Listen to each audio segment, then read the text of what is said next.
Saya itu mengatakan, dia mengapa saya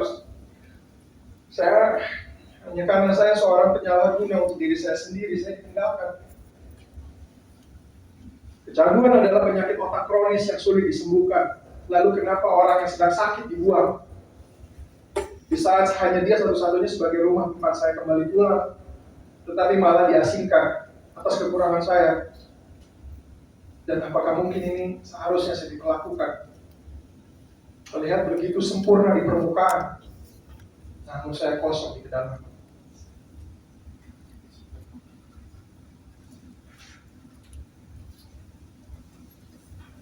Begitupun dengan badan, ketika hati dan pikiran berdebar, badan pun bergerak mencari narkoba. Kali ini lebih terang-terangan, dan nggak pernah mikir dan nggak peduli.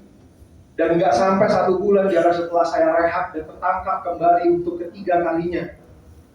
Lengkap sudah manusia dengan kekecewaan dan kebodohan yang disengajanya. Berita tertangkapnya saya untuk ketiga kalinya semakin memanas, selalu tulus memaafkan kesalahan saya, yang selalu bersabar dalam menasihati saya tanpa sekalipun mengeluh. Orang itu adalah bapak saya sendiri, tempat saya bersandar dan meminta pertolongan. Namun bapak pun akhirnya pergi meninggalkan saya selama-lamanya. Bapak pergi tanpa tahu anaknya tertangkap lagi. Bapak pergi membawa pertanyaan, kemana anak sulungnya?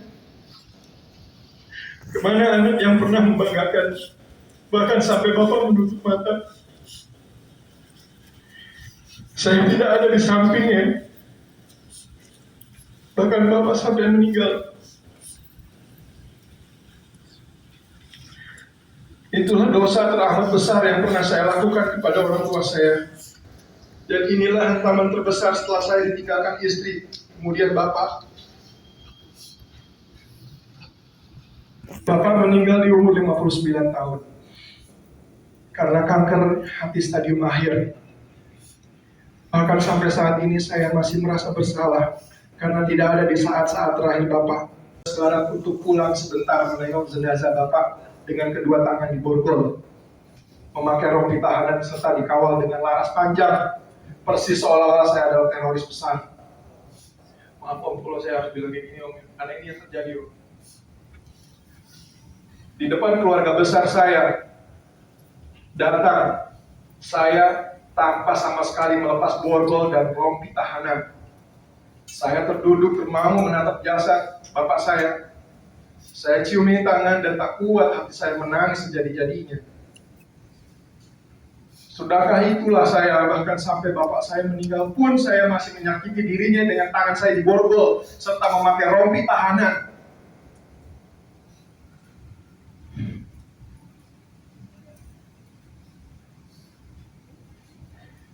Belum genap 100 hari setelah kematian bapak, saya dipindahkan ke rutan Salemba untuk menjalani sidang.